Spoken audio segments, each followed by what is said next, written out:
Welcome to Whisky Cast, cask strength conversation featuring news and interviews from the world of whiskey. I'm Mark Gillespie. This is episode number 1063 for June 30th, 2024. Coming up in a few minutes. Very important pioneer to Canadian whiskey was J.P. Weiser. And I think us releasing an old, very old whiskey and to who he was, I think it really kind of brings it home, Mark. It really does. Master blender Dr. Don Livermore is the keeper of J.P. Weiser's legacy, and his latest release is the oldest Weiser's whiskey yet, a 42-year-old that kicks off the new Decades series of whiskeys. I'll talk with Don about that whiskey and the rest of the series, along with J.P. Weiser's place in Canadian whiskey history, later on Whisky Cast in Depth. I'll also have tasting notes for a couple of vintage Rosebanks in the What I'm Tasting This Week department, along with Behind the Label and much more. The news is next on this week's Whisky Cast. And now, a message from Robin Redbreast. Small batch. How would you describe it? It's like an Irishman's understanding of baseball. Extremely limited. Proud sponsor of Whisky Cast. Redbreast. Pass it on. Gabriel Cardarella from Jewers here. The 2024 U.S. Open Championship may have ended, but you can still get your hands on the whiskey created to honor it. The new Jewers 19-Year-Old Champions Edition. Trust me, a whiskey you don't want to miss. More details coming up. Let's get started with the week's news. It's brought to you by the Dalmore. I want to start by updating a story from last week, the settlement between Justin's House of Bourbon stores in Lexington and Louisville with Kentucky state regulators. We reported that the fine Justin's paid was $60,000. That was the original amount the Kentucky ABC wanted, but the Lexington Herald later reports they settled on a $25,000 fine instead. Justin's also agreed to forfeit 120 bottles of bourbon and other spirits that were part of a seizure of hundreds of bottles by state regulators 18 months ago, but they received the right to sell the remaining contested bottles and receive a vintage distilled spirits retailer license as part of the settlement. As we reported last week, Justin's will not have to admit to violating any state laws as part of the deal and has agreed to drop its lawsuit against the state. The spirits business has released its annual Brand Champions report, and despite a 2.7% decline in sales last year, Johnnie Walker remains the top-selling Scotch whiskey brand by nearly a 3-to-1 margin over its nearest competitor, Ballantine's. Johnnie Walker sold 22.1 million cases of whiskey last year, but that's dwarfed by the performance of India's McDowell's whiskey. This molasses-based whiskey is largely sold in the Indian domestic market and moved 31.4 million cases last year. In other news, Macleod Distillers has added to its distillery portfolio with a new distillery in India. The Una distillery went into production recently, as Macleod's Gordon Dundas told me. Well, I mean, it's an exciting project. It's something that's come out of having a business in India for 20 plus years, and we felt, obviously, just the way the business was structured, it made sense to have a distillery in India. So it's in the very north of India, in a town called Una, in the foothills of the Himalayas, and it's a single malt distillery. It's producing using Indian source malt, water from the Himalayas, and of course we'll be producing a spirit and filling it into casks and maturing it there. So we're going to get that rapid maturation that you expect in India, that high angel share, and we could have a whiskey in 2-3 years. So we're excited about it. The Una distillery joins Rosebank, Tamdhu, and Glengoyne distilleries in the Macleod portfolio, along with the Lagan Bay distillery under construction now on Islay. Brown-Forman has restored a piece of whiskey history at the Woodford Reserve distillery in Kentucky. The Pepper House was built in 1812 by distiller Elijah Pepper and includes the original log cabin. It'll serve as the home for Woodford's personal selection barrel program, and the house's library is being named in honor of longtime master distiller emeritus Chris Morris. Lots of new whiskeys to talk about this week. Ben Riach has released its oldest whiskey ever, a 50-year-old Speyside single malt. It's a single cask release that yielded just 37 bottles and comes with a price tag of $31,000 each. Glenmorangie has released the 4th edition of its Cadboll Estate Single Estate whiskey. The grain comes from the Cadboll Estate near the distillery, and the 15-year-old whiskey was matured in American white oak casks that had previously been used to make the limited edition artisan cask release in 2004. There's no word on pricing. Buffalo Trace has unveiled a new addition to the Colonel E.H. Taylor collection. The Colonel E.H. Taylor Barrel Proof Rye Bourbon is an uncut, unfiltered rye recipe bourbon. It's bottled at 63% ABV and will carry a recommended retail price of $77.99 a bottle. Michter's is releasing its annual Legacy series of bottlings. The Schenck's Homestead and Baumburger's Declaration whiskies honor the history of the original Michter's distillery in Pennsylvania. It started out in 1753 as Schenck's Distillery and was renamed Baumburger's in the 19th century before being named Michter's in the mid-1900s.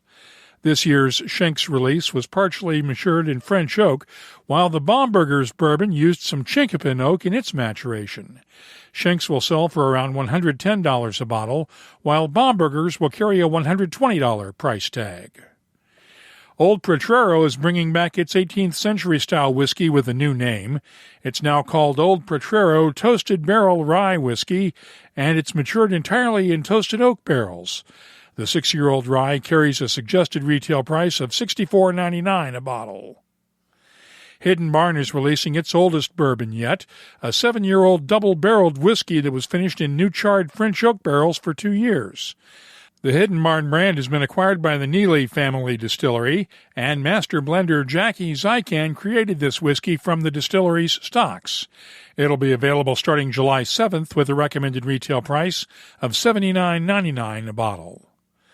New Riff Distilling is celebrating its 10th anniversary in July with Headliner, the first in an annual series of releases using some of the distillery's oldest stocks of bourbon. The bottles are being sold through an online lottery that ends on July 7th, with all of the ticket sales and half of the proceeds from bottle sales going to 3 charities in the Cincinnati, Northern Kentucky area. And finally, the Whiskey Exchange is unveiling a new Seasons series of single malt whiskeys with the Summer Collection. The summer whiskeys include an Ardmore 26-year-old malt, a 15-year-old Ben Riach, and an 11-year-old single malt from an undisclosed Lowlands distillery. Future releases will reflect fall, winter, and spring-themed whiskeys. You can keep up on the latest whiskey news all week long at whiskycast.com and in the WhiskyCast community app. The news is brought to you by the Dalmore. Hello, Richard Patterson here, Master Distiller, Master Blender for the Dalmore. You know, whenever the team and I are in the world sharing our exceptional single malt, we like to keep in touch with Mark Gillespie and the latest news from WhiskyCast.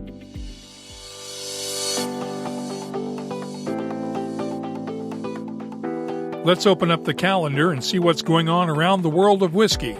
Uncle Nearest founder Fawn Weaver will be my guest next week, and her Love and Whiskey book tour has 2 stops planned in July, in Portland on July 15th and St. Louis on the 24th. The Bristol Whiskey Festival is this Saturday in Bristol, England. Sagamore Spirit Distillery in Baltimore, Maryland hosts its monthly Whiskey on the Waterfront party on the 20th, and Tales of the Cocktail starts on July 21st and runs through the 26th in New Orleans. If you're planning a whiskey event, let us know about it. We'll add it to the calendars at whiskycast.com and in the WhiskyCast community app.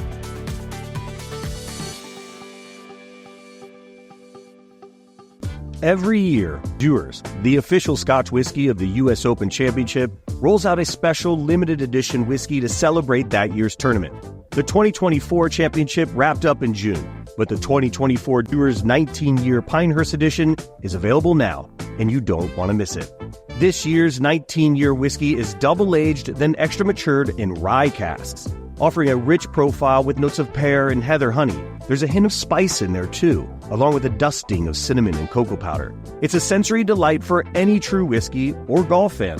So trust me, my fellow aficionados, grab a bottle and enjoy a whiskey crafted with the same skill and precision that makes the U.S. Open legendary.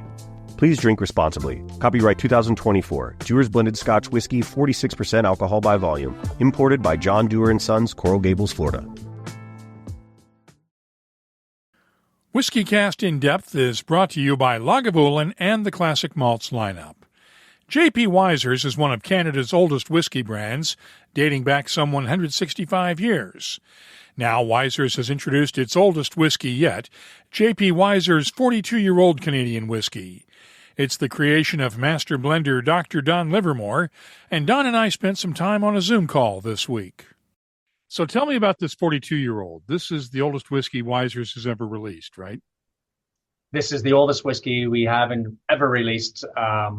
We are quite proud of it. It was distilled in 1982. Our master blender at the time would have been Murray Sobolov. We've just hung on to this inventory and been handed down through the next master blenders, Mike Booth and then Dave Doyle, and then it's ended up in my lap. And we've taken the opportunity to now release it currently right now. It's just starting on shelves now all across Canada. So it's an exciting moment in J.P. Wiser's history. Let's go back through some of that history, because this was laid down about the time that you guys moved production to Windsor, right? Yes, this was definitely distilled in Windsor, but the J.P. Wiser's inventory would have been moved before my time. Certainly, it would have been in the 1980s to the 1990s, and that inventory has been long blended away into other products through the years. So this was distilled at the Hiram Walker Distillery in the early 80s in 1982.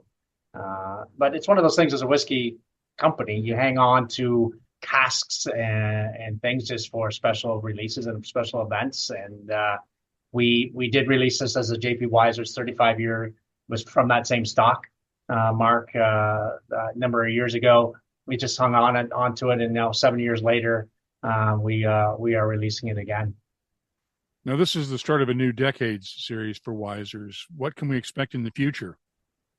So what we want to do is pay tribute to the history of the J.P. Wiser's brand and franchise, and we are releasing what we're calling is the Decade Series. The Decade Series will include releases from distillate that was distilled in the 1980s, distillate that was distilled in the 1990s, and distillates that start at the year 2000. So we're going to hit the next over the next year and a half. We're going to release these Decade Series, and we were starting with the oldest inventory we got, with this 42-year-old. Why start with the oldest instead of the youngest one? I think it was just the right opportunity. It's one I know you and I chat quite often at master classes and whiskey festivals and things like that. It's been one we've been teasing for a while, as you're aware of. I think we've now got it dialed into where the consumer palate likes the flavor profile we've done with this.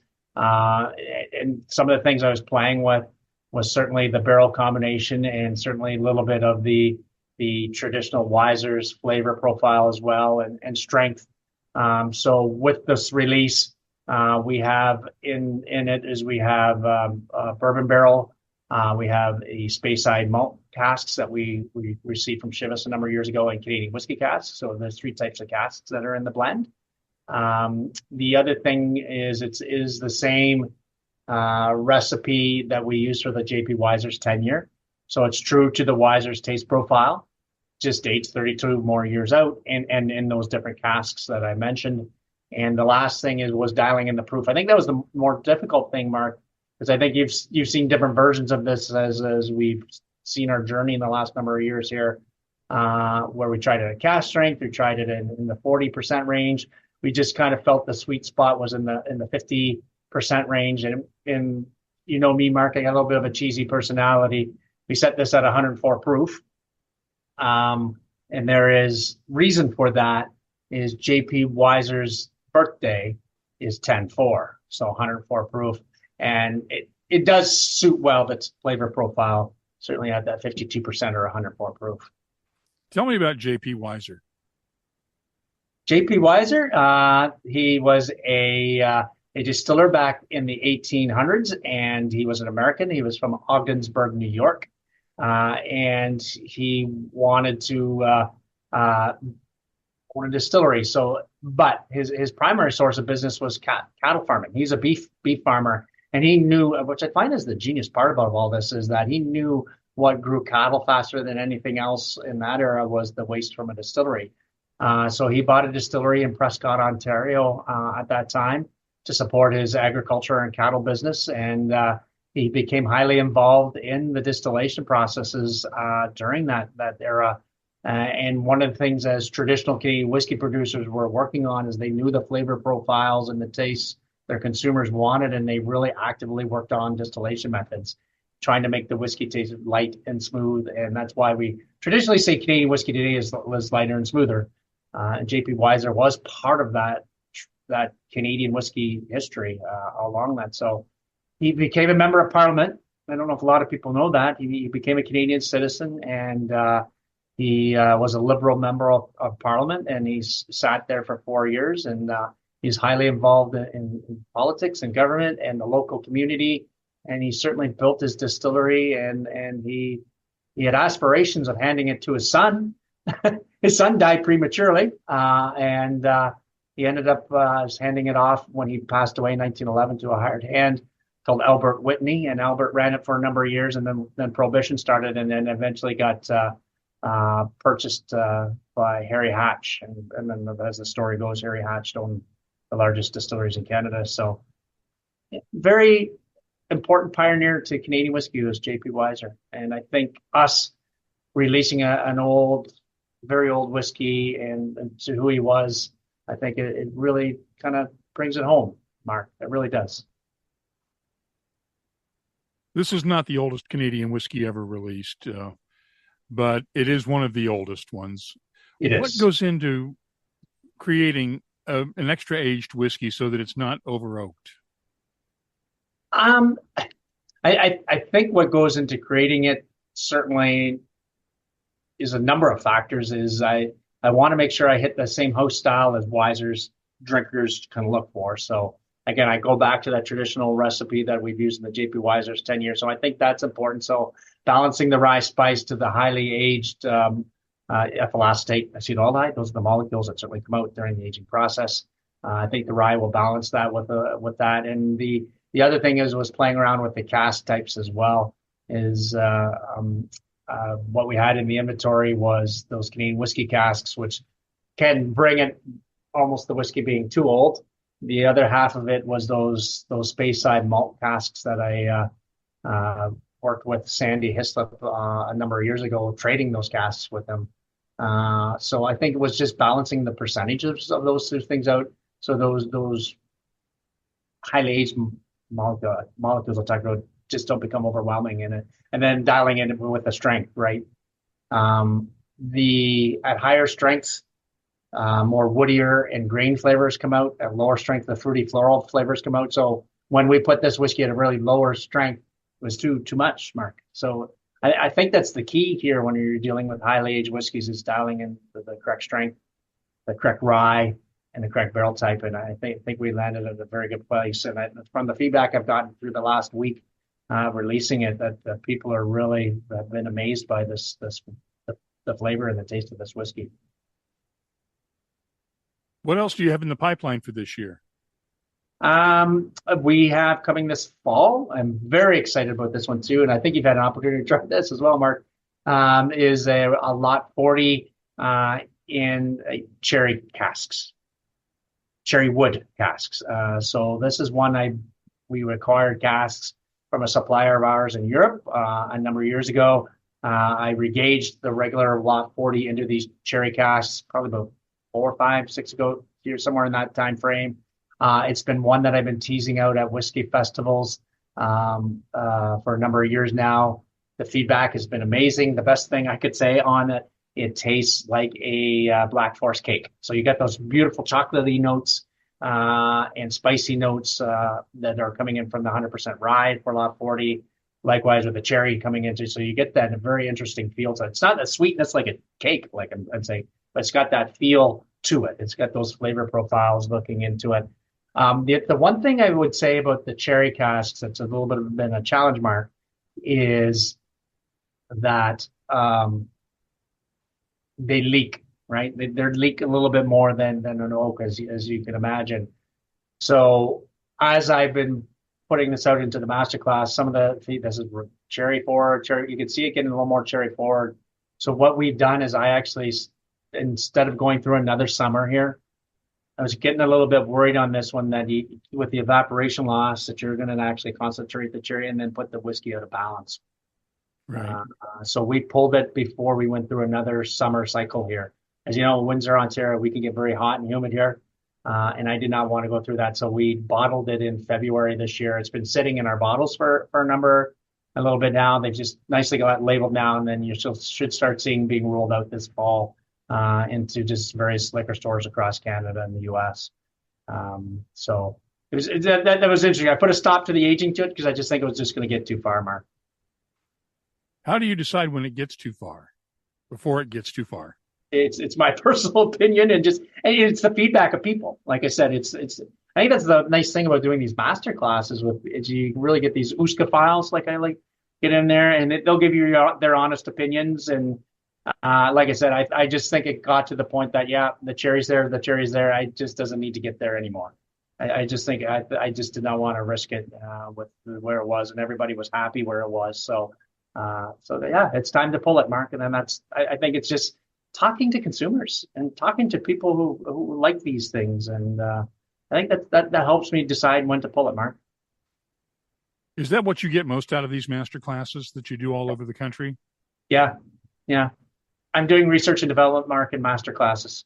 So if anybody's in your listening audience here who gets an opportunity to sit my classes, I'll bring out 3 or 4 different things that I'm working on. And some things I've killed. Something, this isn't working here. And then there's some things, people say, when is this coming? When is this coming? So I think it's important. I think we work as a community of USCA if we want to call it that, and get their feedback and what they're looking for. It helps me a lot, Mark, quite honestly. And if I was any advice I would give to master blenders or master distillers, I think it's get out there and talk to consumers. I think that really is key because we can funnel that information into what we eventually launch and work with our marketing and sales teams. I think that does it. Anything else you can add I didn't ask about? The other 2-decade series, if you want. Sure. Yeah. So the one that'll come out this fall as well, it may be delayed depending which liquor store or liquor board. We kind of a little bit held to the when they want to release is we hope to have the JP Weiser's 28 year come out this fall. This one is a little bit near and dear to my heart. It is from 1996. So that was the year I started, Mark, in the whiskey business. So kind of gives away how long I've been in the distilling business for 28 years. We're putting this at being 1996. It's going to be 96 proof. And it's going to be a little bit of a different recipe. I'm going to stick to the true rye level that we saw in the Weiser's 10 years. So that's what the house style of JP Weiser's. We're going to stick to that. And in this one, we got some new wood and some Hungarian oak in particular. So this whiskey is going to be more true into that, maybe that red letter profile, that nice, beautiful woody notes. The caramel toffee, English toffee, vanilla notes, as opposed to the 42-year, which has got that space side and more of the age component to it. So that one I'm quite excited for. The original tasting that we did on our release party with that one, that was very reminiscent of that red letter style in the very good quality barrels. Looking forward to that one. And then the third one? The third one is going to be next, about a year from now. It's going to be the JP Weiser's 24 year. So it's from the year 2000. And yes, so we're going to put that at 100 proof to match the year 2000. And this is kind of the stock or the inventory where I was playing with a lot of barrel finishes. And in it, there are 6 different barrel types. I'm going to try to remember them all, but it's Canadian whiskey, American bourbon barrels. It's going to have some port in it, some peated quarter casks in it. Trying to remember the other 2. French oak was another one that went into it, and new American oak. So it's got all 6 of those barrel types in there. That was a lot of fun to play with because it's a matter of balancing those percentages out so one doesn't become overwhelming and take over. So that whiskey from the launch party that we had with the 42-year. The complexity was incredible, as you can imagine when you get 6 different barrel types. But those are the years, Mark, I was starting to play with that stuff. You know me and innovation, and I like to play with things. So that one's going to be. I'm going to look forward to that one a year from now. The Wiser's 42-year-old will be available in Canada and the U.S. with a recommended retail price of $469.99 Canadian, or about $345 U.S. Thanks to Hiram Walker Distillery's Dr. Don Livermore for joining us this week on Whiskey Cast In Depth. It's brought to you by Lagavulin, an award-winning single malt scotch from Islay, world-renowned for its balanced, smoky, peaty taste. Discover Lagavulin's full lineup at malts.com. Let's start off the What I'm Tasting This Week department with a classic from Gordon and MacPhail, a 73-year-old 1949 Glenlivet bottled last year at 49.3% ABV. The nose is fruity and vibrant with touches of mango, papaya, and a hint of grapefruit, along with toasted oak, honey, vanilla, cherries, and a hint of leather. The taste is fruity and floral with good spicy notes of allspice and white pepper, along with orange peel, mango, papaya, and just a hint of smoke. The finish is long and fruity with a gentle kiss of smoke. I'm scoring the Gordon and MacPhail Private Collection 1949 Glenlivet a 95. Got the chance to taste the new Rosebank Distillery's New Make Spirit the other night, and it's one of the most drinkable new makes I've ever tasted. They sell it at the distillery for £23 for a 20 cl bottle, and it's very fruity on the nose with a silky, creamy mouthfeel. I'm not scoring it, but I did taste through the most recent Rosebank releases, starting with the 31-year-old. It's bottled at 48.1% ABV, and the nose has touches of fresh berries, dried flowers, butterscotch, honey, and a hint of marzipan. The taste is fruity and tart with a nice kick of spice, along with fresh berries, honey, and marzipan, and the finish is long and tart with a gentle spiciness. I'm scoring the Rosebank 31-year-old a 95. Like the 31-year-old, the 32-year-old is matured in ex-refill bourbon and sherry casks, and it's bottled at 47.2% ABV. The nose is creamy and floral with fresh berries, a hint of lavender, butterscotch, marzipan, and honey. The taste is fruity and tart with a touch of white pepper spice, pear candies, marzipan, and honey. The finish is long, sweet, and floral with a nice balance, and like the 31-year-old, I'm scoring the Rosebank 32-year-old a 95. I'll be adding these tasting notes to our searchable list of more than 3,700 different whiskeys from all over the world. Check it out this week at whiskycast.com. And now, a message from Robin Redbreast. So, in Spain, they call Redbreast Petit Roco. It's me, but a touch more exotic. Kind of like a Redbreast PX edition. Finished in Pedro Jimenez casks, adding a velvety and decadent dimension. You know, I won't lie. A climate like this makes me wish I was a migratory bird. Proud sponsor of WhiskyCast. Redbreast. Pass it on. Let's check the inbox and see what people are talking about this week. Our community segment is presented by Waterford Whisky. We had several LinkedIn comments on our interview a couple of weeks ago with Dr. Pat Heist of Wilderness Trail Distillery. Dr. Jock Ramsey, a director at Glenwivis Distillery, commented, "We are where they started, artisan craft distilling with plans to expand." Now, we featured Glenwivis on the show last month, and Ramsey added this comment, "I listened to the show. Thank you so much for taking an interest in our wee distillery. We are indebted to you. Best wishes." And Heather Fritchie added this comment on the interview with Pat Heist, "From rock band to medical microbiology professor to distiller. What a journey." Turning now to the WhiskyCast community app, R. McCartan shared a bit of news. James Bay Distillers has revived the old Everett Liquor Company bourbon brand and notes that the Everett Liquor Company operated from 1902 until 1916 when it closed due to Washington state's prohibition laws. That was 4 years before prohibition took effect nationwide. Tyrone Cote shared that tickets have now gone on sale for the inaugural Halifax International Spirit Fest in Nova Scotia. It'll take place October 3rd through the 5th. And our condolences go out to Craig, known in the app as Mr. Pie. He posted this note this week. Said a final farewell to my dad on Sunday. He is now finally out of pain, which is a blessing. Raising a glass or two with the perfect wild turkey offering. Good night, Dad. Craig shared a photo of the bottle, a wild turkey 13-year-old father and son travel retail bottling. An appropriate dram indeed. If you have something you'd like to share with whiskey lovers around the world, download the free WhiskyCast community app and join the conversation. You'll find it in your app store. You can also find us on X, Threads, Instagram, and Facebook at WhiskyCast, and the email address is comments@whiskycast.com. Our community segment is presented by Waterford Whisky on the web at waterfordwhisky.com.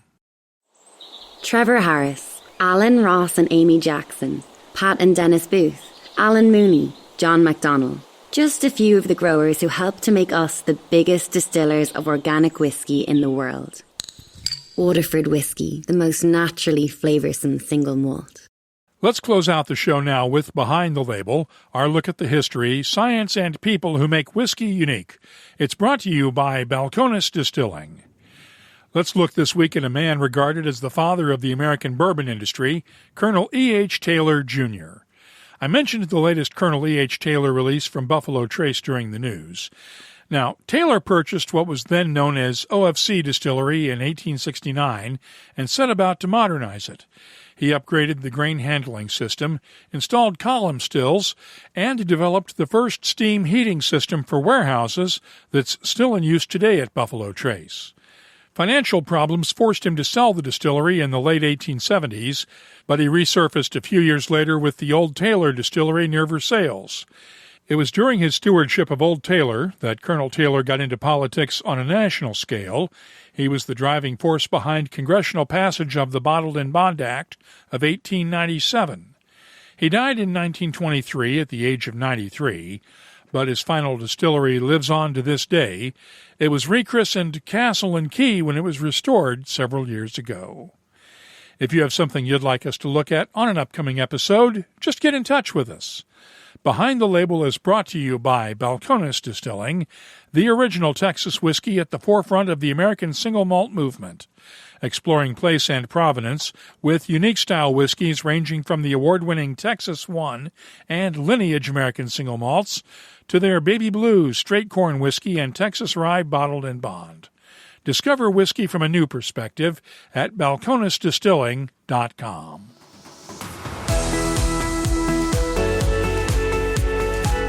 That's all for this episode of WhiskyCast. You'll find links for the stories in this episode in our show notes at whiskycast.com.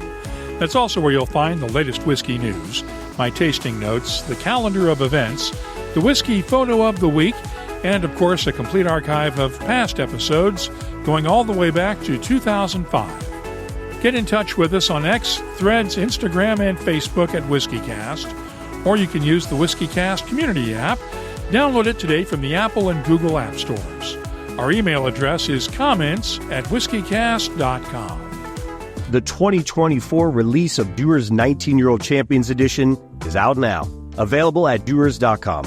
Get it while you can and appreciate every double-aged rye cask finished dram. Please drink responsibly. And now, a message from Robin Redbreast. Ever go out drinking with a peacock? Always the same. Few too many, tail feathers come out, drinks get knocked over, bartender's not happy, night's over before it started. All I'm saying is, don't be the peacock in your group. Proud sponsor of WhiskyCast. Redbreast. Pass it on. WhiskyCast is a production of Cask Strength Media, copyright 2024, and comes to you from the charming, yet regrettably dry town of Haddonfield, New Jersey. I'm Mark Gillespie, reminding you that when you drink, please drink responsibly. Thanks for listening.